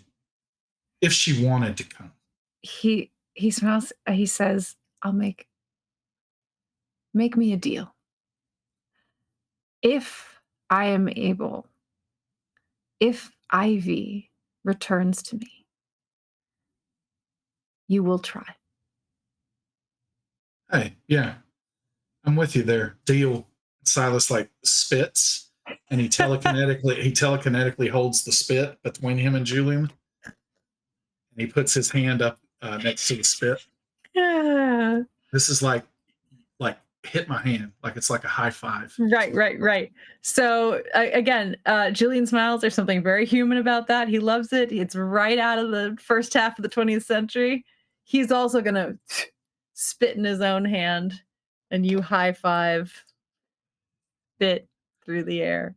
All right, so listen, like, I mean, you just got tattered rags on you right now. Yeah. Like, we've got to fix this situation. So, you know, I was thinking like I've been saving this for a special occasion, but honestly, I just don't even know if I could wear it because I'm kind of partial to, you know, and his hat starts changing into like the flowy cape again. Yeah. Because like this makes me feel more like the superhero that I am. Yeah. And you see Silas like pulls his backpack over to them at the table telekinetically, and he has unzipped it telekinetically, and it's like at this point in time, it's like he's using his hands and his telekinesis like in unison, like really Sure. well. And so he basically pulls out it's a warm-up jersey, but it's basically like a long sleeve thing and he was like, this was worn by Michael Jordan. I paid a lot of money for this. I was saving it for a time, but it's going to be a little big on you, but because he's like 6'6", but it should keep you pretty warm comparatively. And then he pulls out the bottom part of it. And he's like, so, these are the Chicago Bulls. This is like this is the team that he's on. Right. And you can put this on. This is going to be way better than those rags. He pulls it on like he's, full on snap side tracksuit, Julian's all dressed up. Yeah, It's still got the long buttons hair. on the side right here. Yeah. Like that. Yeah. Like down the long legs, hair. Yes. It gets the zip up to the top of the tracksuit with the collar and everything. And, he looks down at himself. He goes, these are good colors. Yeah. Really strong colors. You're looking pretty good there. And he goes, I don't know how I do anymore. I'm starting to feel a little bit of the old spring back in my joints now. As he sort of moves his hands, he goes, I wasn't too half bad of an archer back in the day. Ooh. I don't know if you wouldn't happen to have anything like that on you. I don't have, bows and arrows, but like if we can make it to what's this place? Praxidity? Did I say that right? Praxidiki, yes. Praxidiki. So if we can make it to Praxidiki, and after one more sleep, I can make you a bow and some arrows. They'll last like for several hours anyway, just in case we need them. But who knows? Like when we get there, I assume we're trying to meet up with the Illuminati. And once we get there, then maybe they have been amassing for the war effort, and maybe they'll have something there. But Julian, it's been great talking to you. I want to make sure that you do not like betray us, but I'm about to like kind of be meditating a little bit, but I just want to let you know that I'm gonna go over here in the corner and do that, but I've still got my eye on you. Like my eye like flashes like a got little it bit. So don't try anything. Got it. He sort of as he does, he begins to talk as he sort of wakes all of you, because you can all sort of sense that you've only got a little bit of time left before this hut disappears. You all have the benefits of your long rest, as does he. As Silas is meditating and keeping his eye on. Go ahead. Yeah, and as Silas is meditating, he actually, is sending his mind back into that astral place. Yes. And he has thought it has been some kind of trick, this entire time, because he's been just tormented by foxes for his whole life. Like he just like always is convinced that he sees a fox. Other people look and they don't see a fox, and so he's just like, but so he can swear that he's been seeing a fox in this place. And in that moment that he's doing that, he actually does catch up to it because it lets him. And he, like, as he gets a little bit closer, he sees that it is like a silvery fox that has wings. So it actually like has wings, but they look more like spectral instead of feathery. But these spectral wings, this fox is like flying in this astral place. And, it takes a long, long time because the time works differently there. Yeah. But Silas reemerges pretty quickly at the end of all this. And he opens his eyes for a moment, and it's like he just very, very slowly turns because he just doesn't like believe it. And there is a flying small fox, silvery fox, beside him there. And he's like, "Oh my gosh, you're real, you're real." And if anybody else is up at this point, Now, do you see this fox? Yes. Where did it come from? It came from the star place, the astral, like the astral place. I'm gonna call it Star Fox. Star Fox, yes, Star Fox. He This is summoned a Star friend Fox. like I summoned Max. Yes. Oh. It's like that. It's like that. It's like It's literally a star fox. it is. So are you saying this is Max Beta? Beta Max? Yeah, perfect. Yes, all of those things. Yes, and Silas is like gonna try to actually pet it, and it lets him pet it, and he's like, "Oh my gosh, I cannot believe! Like, oh my gosh, it is real. It is real. I thought I was completely losing my marbles." In all of this excitement, as you all are beginning to pet this new fox and sort of check out Julian's new tracksuit and so, kind of connect with each other as you wake up and start to get ready for this hut to disappear. Those of you who are perceptive, and I'm going to say Maeve and Julian hear it first, is an increasing sound of wind outside of this hut. And Julian locks eyes with you, Maeve, and sort of turns. And in the center of this enormous chamber, just like at the Science Center, a little swirl begins to connect top to bottom. And it grows, and it grows, and it grows until essentially a tornado is whirling outside of this hut as you all begin to take notice and sense it right there. Julian looks to you and says, "They're here. It's going to take me a little while to make this door. Can you hold them off?" Them? Floris. He, she, Floris is here. I mean, I'm hoping that we're going to get a chance to talk with them, and Neb is going to walk outside. Yeah, as soon as he says that, Silas is flying out of the hut, flying out in a hut. Well, I'm going to say you've got about a minute more of the hut if you want to stay in the hut. Okay. No. Julian's going to stay in the hut because Julian cannot use his magic until he's had that full 8 hours. So he needs this last minute before he's able to start opening up his door. So he's going to stay there until the very last second and start as soon as it disappears.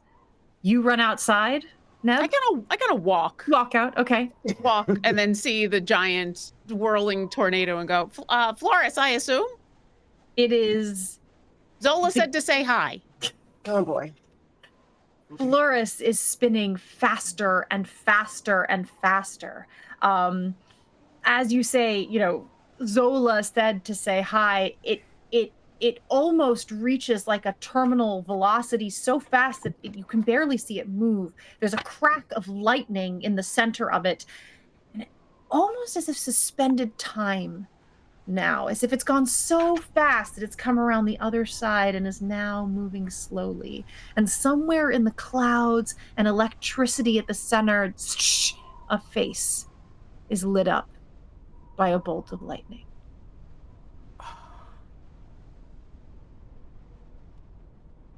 No, can it hear we you? all see it, or just Yeah, well, you I guess can we all see it. it. It's just a flash of this face as it begins to kind of ramp up and spin a little bit faster. Are you gonna say hi at all, or are you just gonna? Silas, assuming that it can't hear her, is just going to telepathically message and say, "Hey, we're not here for a fight." Think for yourself. Figure yourself. You didn't hear me say that. Telepathically, and you can only do in your language. Yes. Telepathically. So you get the sense Well, that you actually, hold on one go sec. ahead, yeah. Sorry, let me just double check that. While you double checks, I will say if I get this sense, especially after our encounter with Zola, that I need to speak in a different way. Yes. I will try to all the different ways that I can speak with all the different creatures. I will try them all. It is literally like it is audibly hearing it. Okay. Yes. So you feel like you make the connection, but there's no sort of response. Again, it's sort of getting faster and faster. Minor illusion, like I did with Talrun, Yes. where I'm basically like, projecting all of us and like shaking the tornado's hand. Yes. Like I'm frantically just trying to say, "We come in peace." Right. You try all of the pictures. You get, as you are, is it message, or were you doing your detect? I was doing message on the first okay. thing. Yeah. So it's not hearing any of that. You can see though that down at the bottom where Julian is supposed to be, it's getting faster and faster and more violent right down there at the bottom. You're saying where the runes faster were? Where the runes were, where the runes are, and where they're okay. partially broken, and there is no Julian. Neb, what are the things you would like to try? Well, I mean, the official things I have are speak with plants and speak with animals and speak with beasts. And if none of those work, then I've run out of talking options, and there's something else that she will do. Do you try them all? Oh, yeah. None of them work. Okay. Now the flashes of things you're giving me, Silas, give me a performance or persuasion, some kind of, maybe like a performance. Let's see how well you shadow puppet, essentially. Yes, Maeve. He can do that well. Okay. What do you got, Maeve? I'm trying to think how to pull this off. So I want to come out and look at Floris. And then I want to try and get their attention. Okay. A bit. And I want to essentially be my own version of a puppet show. I am going to be the puppet. And I'm going to use my ability to change my appearance to transform myself through Ivy, through Julian, and try and tell the story of what is happening with a performance as I continually just change my appearance to be the different people in the story, and then get to us and try and explain that we are coming peacefully. So it's all pantomime. It's not no words. Gotcha. So Silas, what was your performance? 25. 25. Now, Maeve, give me a performance with advantage, because you're the characters. Silas is like the set dressing, and together, you are creating, trying to tell the story of what you all have been through and what you are here to do. So that is a 24. Okay, a 25 and a 24. It is like the pantomime, beginning of a storybook backstory here that you are telling in a visual form as this thing. And again, every so often in this night, there's this little flash of lightning in the center of this tornado, this storm that shows a face that seems to be kind of watching and attempting to interpret what you are saying. Whoa! But with this flash of lightning in front, as you come to the end of this tale, right? You show Julian, you show Ivy, you show yourselves. Silas, you're creating the backdrop of the trap that you guys figured out, and of Zola, and of the swamp, and all of these things that you've done. And it comes to the big finale, which is essentially, we've come to this moment, and you show a facsimile of Praxidiki, whatever you imagine that to be, and these warring peoples, and it absolutely stops Floris in their tracks. All of the clouds sort of stop and get stuck on this picture, this image. What would you like to say? What are you? You've got one more thing to communicate. You've got their attention. If you could say what you want to say, what would it be? Mostly talking to Maeve and Silas, because they're doing this, but of course you can help. Together. Silas is attempting to put forth peace. Peace. Okay. We're looking for balance. Okay. That's what I was thinking, is this idea. You know what I want to do, and I know this is pushing the boundaries of what I can do.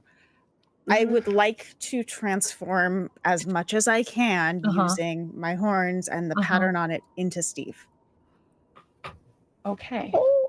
Because I can't think of a better symbol of balance of the rulers than the enforcer of balance of the rulers and the protector of the rulers. Right. You transform into Steve. Behind you, Silas, or behind Steve, Silas, I imagine you're creating some sort of landscape of peace, of harmony, of 4 rulers sitting in their rightful spots, maintaining balance.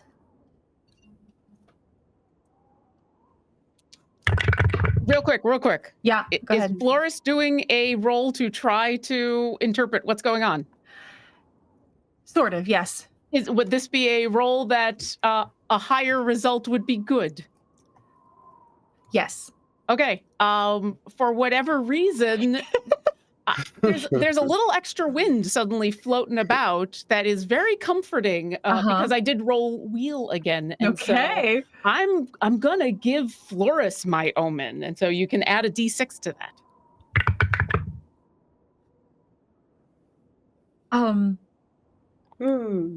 Floris is very focused. All of this wind, you can tell this is like a strong destructive force, and they are holding it very contained. And in this other flash of lightning, you see an empty throne. It doesn't look like Ivy's, the one that you saw, but it's in the same vein. And this one appears to be on fire. I'll look over at Maeve and Silas. Does he know Tolerant is dead? Silas is going to start minor illusioning just a silhouette to sit on it, and all of us lifting it up and seating it there. So you're all raising the chair, and it just in has the a blank illusion. silhouette? It can only be about 5 feet Gotcha. wide, but it's basically like a big screen TV that is, showing all of us lifting just a silhouette, because I don't want to make any presumptions here, and for Floris not to like whoever I'm saying, but trying to convey that we are attempting to restore balance. Okay. Oh. Okay.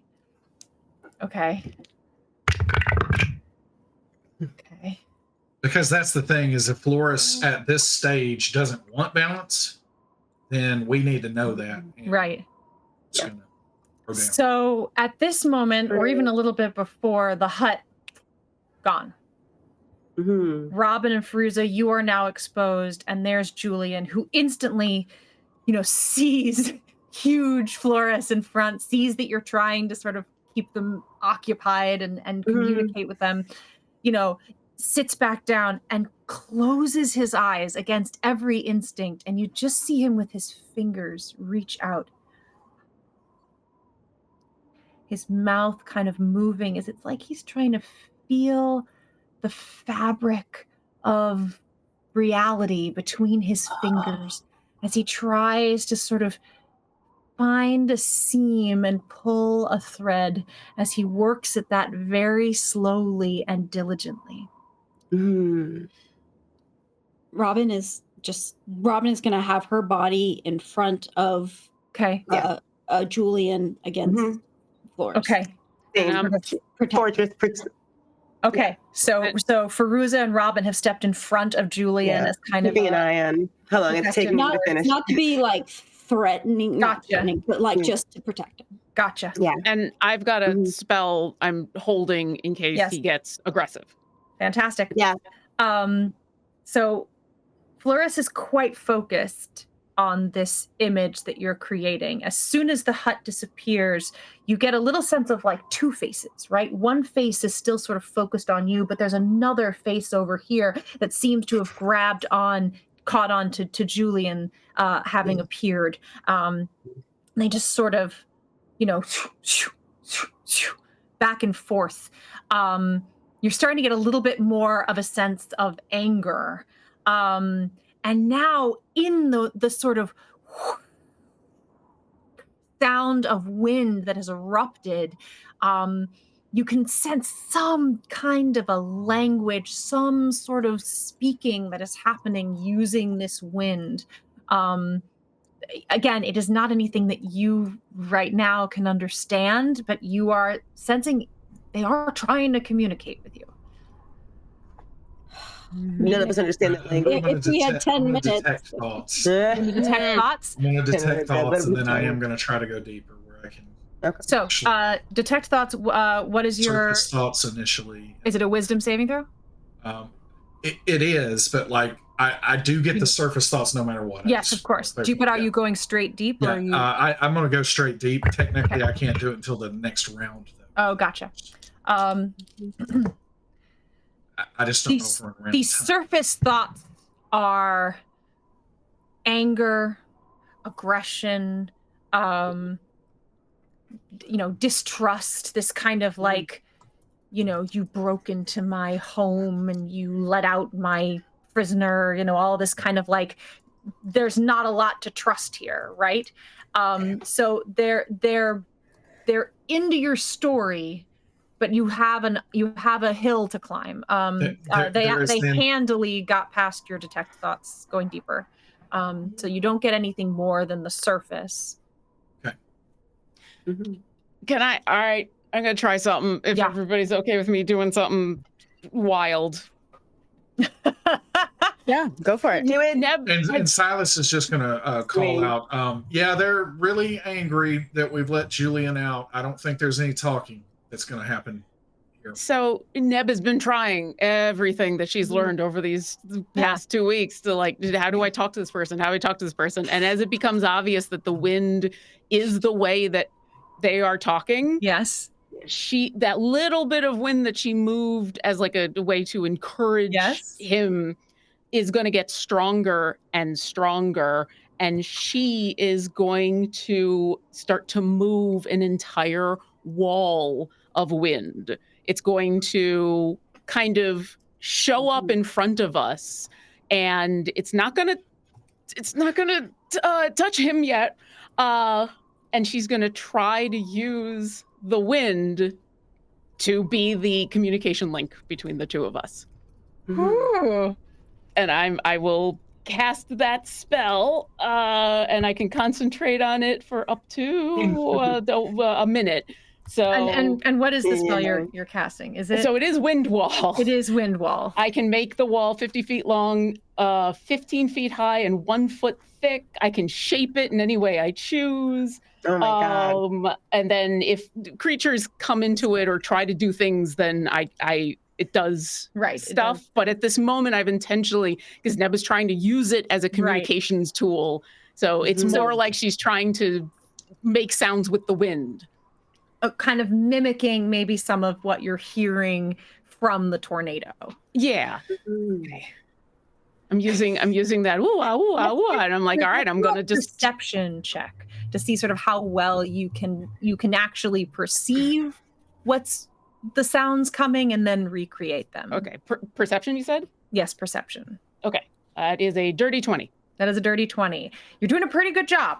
It's again, it's like, if we exist in 2 dimensions, if we talk in 3 dimensions, it talks in 5. So whatever you're saying, it's probably not as nuanced as you would like it to be, but you're trying to kind of communicate back the same words, Meanwhile, Julian, those of you, Fairuza and Robin, as you're watching, he's sort of lit up a little bit. He seems to have found some sort of connection. There's some sort of thread that he is pulling out of the fabric of reality, almost getting there. You think you only have to hold on a little bit longer. Okay. As you send this echo back to Floris, Neb, again, it slows. The flash of lightning, and now it is nothing but teeth and raised eyes and just pure anger, aggression at whatever it is you just echoed back at them. Oh boy. And So if he comes forward, yes. No. Each creature. So if he tries to enter the wall, he has to make a strength saving throw or take bludgeoning damage. But more importantly, the strong wind keeps fog, smoke, and other gases at bay. Smaller flying creatures or objects can't pass through the wall. Stuff. It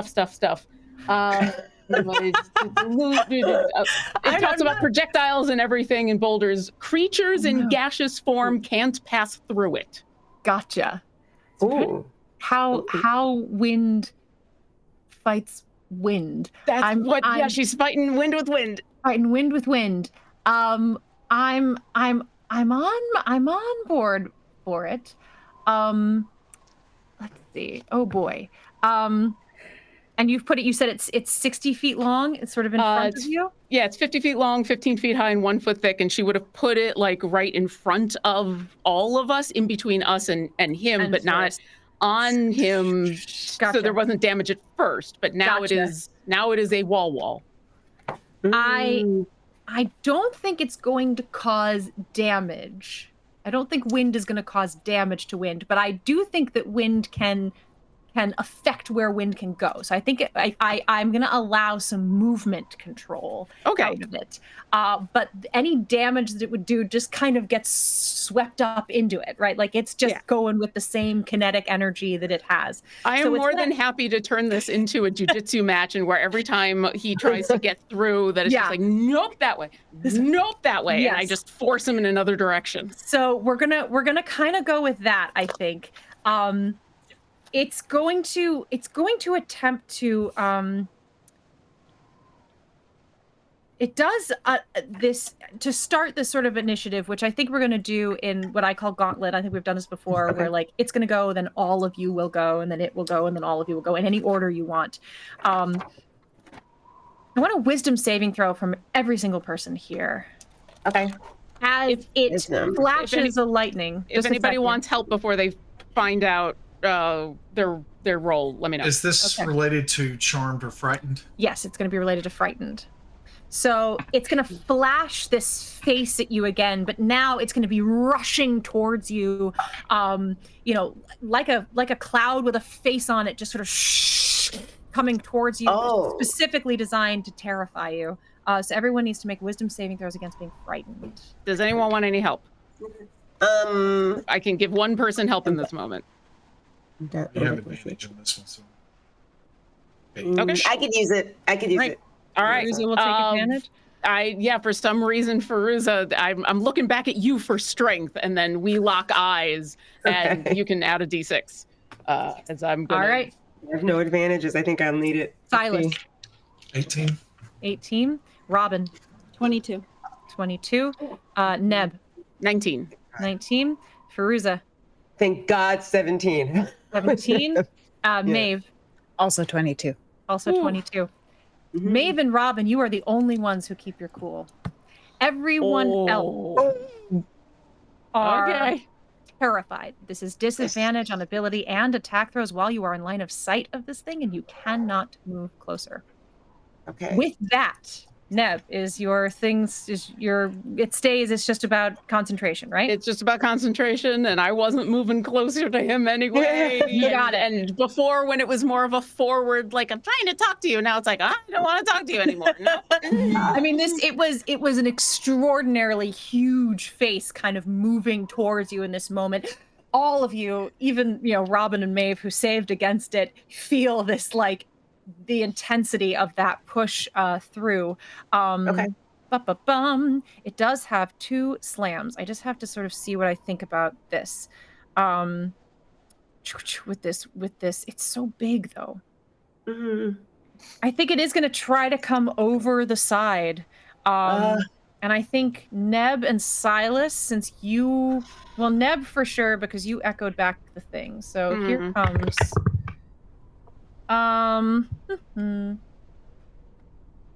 Boy, oh boy. That's going to be a 41 to hit. How do you feel? What? Actually, no, over 40, it kind of comes back around. 40 who? I mean, it's a god. 17 bludgeoning damage plus Wait. 21 lightning. Are these two separate bits of damage? Yes, bludgeoning Okay. from Bludgeoning. getting hit with the wind, and Okay. then lightning as it zaps at you. Okay. And what are the numbers? The numbers again? For that attack was what was it? It was 41 to hit, 17. 41 to hit, 17 bludgeoning, and Okay. 21 lightning. lightning. Okay, I take half on both. Resistance to both. On Neb and another one on Fairuza. I keep the wall up during the first bit, but when the lightning comes, I lose my concentration. All right. So no, Fairuza, not you. You're good. They're attacking Neb, not you. Got So you. Okay. you get that first slam, Neb. The other one, I think. Fairuza, you do look a lot. Let's see. The other slam, Silas and Maeve were talking. I think maybe to Silas. It sensed you were trying to get its head. Oh, that's low. That's only a 19 to hit you. Silas. Gonna miss. Still. All right. So this as that gust of wall wind disappears and comes through trying to hit you, Silas, maybe because you're flying and you can sense the wind, you just sort of dodge it as it moves through. You've got this shield up that's blocking any of the residual that might hit you. That is its current turn. Everyone now gets a turn. He does not quite have it open yet. I know what I'm going to do if anybody... Go ahead, Neb. Go ahead. Yeah, you go first. Yeah, she stumbles back. She looks real hurt. She looks scared, but there's still like this moment in where she's on the assumption that this is the creature that killed all those wolves back in the Vale. Yep. Whether that's true or not, that's her assumption. And so as she stumbles back, that's what she's thinking about, are these poor wolves that she encountered that just got killed just for no reason, except he was probably there trying to get at us. And she is going to turn into a wolf. But it's going to be bigger than what you've seen before. It's going to be like one of those first gigantic wolves that we saw. It's actually large, and so she's going to change into that and dig her claws into the sandstone. And the growling is a little more scared than it probably should be. But literally, she's growling, and she's going to look up at Floris, and whether he understands or not, she's going to say, "This is for my friends." And that's my, and then I stay put there. Okay. And I accidentally said 41. It was 31 last time. 31 to hit. Oh, well, that doesn't hit. I figured it didn't change anything, but I said 41. I was like, that can't be right. 30. I want to go next. Go ahead. Put something out that should help anyone else. But so as a bonus action, I project my mind to another room in the palace. Yes. And then I look into the room where I feel this fear, and then I literally just smirk at it, and then I walk back in, and the fear is gone. With my bonus action. Nice. And remove the frightened condition, and then I am going to just kind of yell out to everyone that listen, we're not going to survive a fight, but we can survive a few moments until Julian can open that door. And as I say this, eye lights up, green light washes out over everybody, beacon of hope. Everyone gets advantage on wisdom saving throws and death saving throws, and regains maximum hit points when you are healed. Okay. This light washes out over all of you. Robin, Fairuza, Maeve. What would you like to do? I would like. There's an Irish proverb that is echoing in Maeve's mind of "May the road rise up to meet you, may the wind always be at your back," and so Maeve starts going opposite to the way that Floris is spinning. Okay, and she sort of.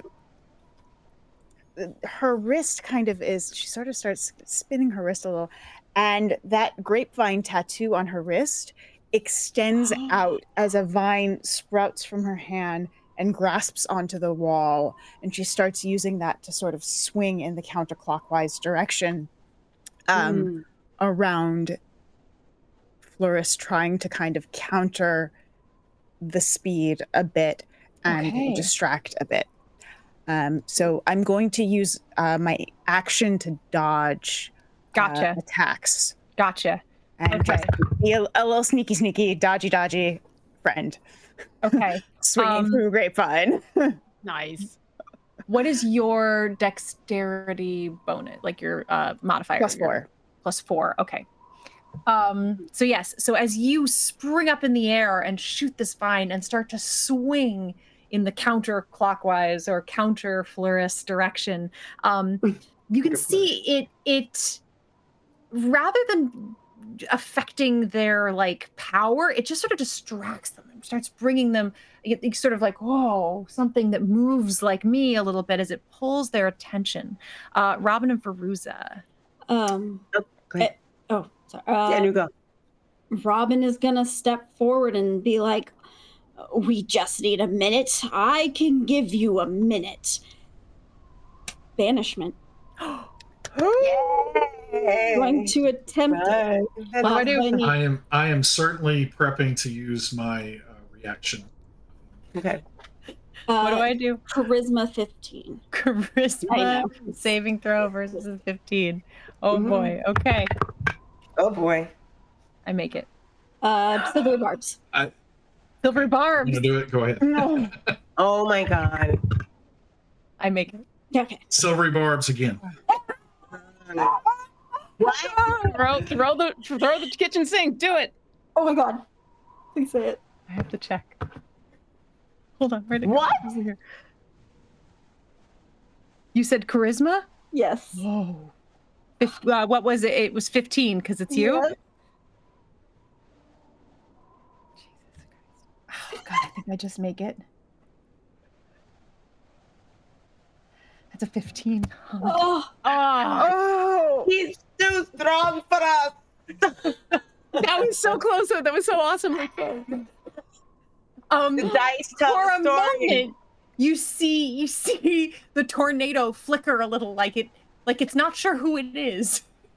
For a moment, whether it's supposed to be here or somewhere else or what it's supposed to do, it just sort of.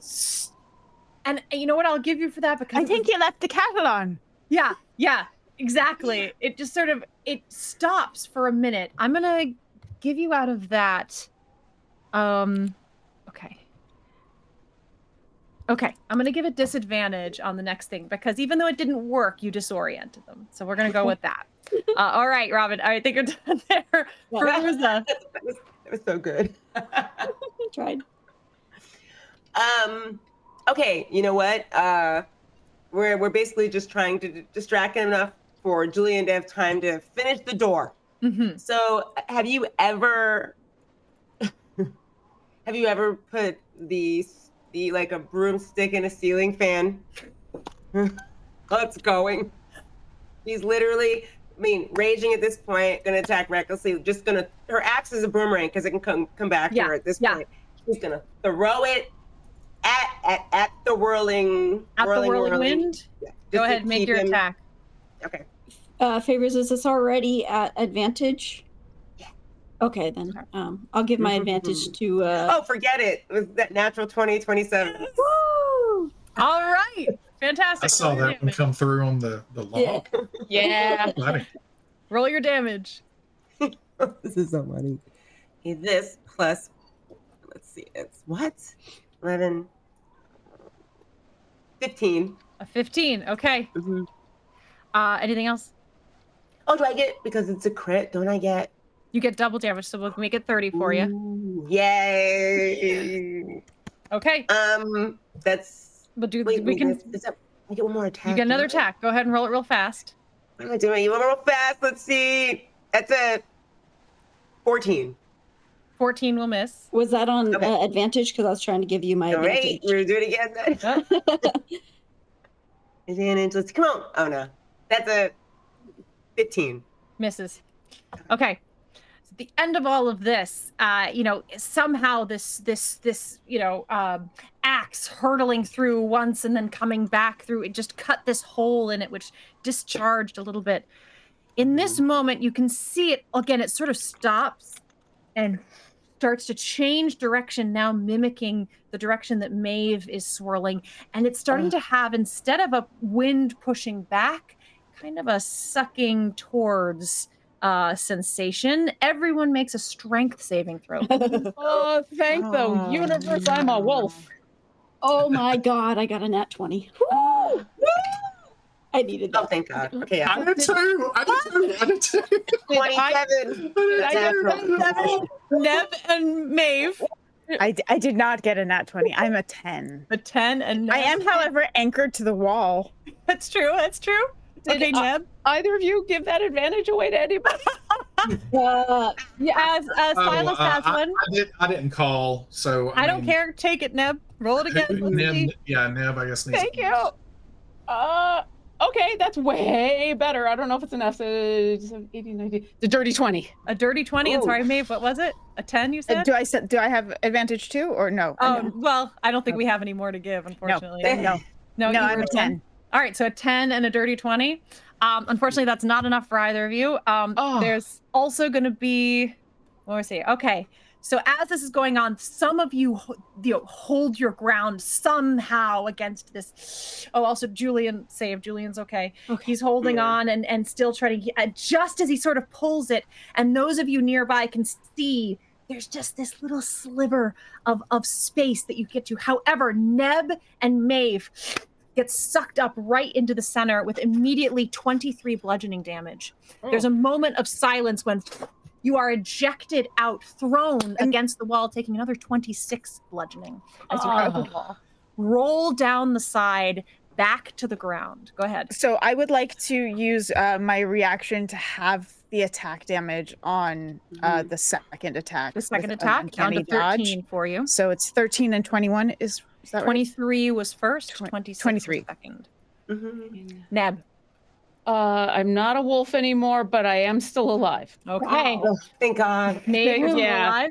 I was alive when I got alive. stuck. Yeah. All right. You both get thrown against the wall and sort of roll down to the bottom again, just battered and bruised and whipped around. And you can just see as Julian comes out of his trance, looks at all of you and says, "Run!" Each of you can run as fast as you can towards this opening if you would like. Yes. Is that the plan? If it looks like Please do anyone is that. having trouble, Yes. if it looks like anyone is having trouble, I'm going to slip into the astral place, grab them, and take them with me to the door. Okay. Probably Neb. Okay. Oh no, Neb's still up. Never mind. Everybody's up and can Okay. run, so I'm assuming just a Yeah, I guess I'm dash. just saying if anything obstructs their movement. You then- got it. So if there's a dash, if anyone falls or takes any kind of, Silas is there in the astral plane to come and scoop you back up and push you through. Julian's sort of waiting there, watching as he sort of helps each of you. And then he follows afterward. And that is where we'll end today. Thank you for going a little bit late, everyone. I really appreciate it. Yay. We will pick up next time in Praxidiki. Good one. Ah! Oh.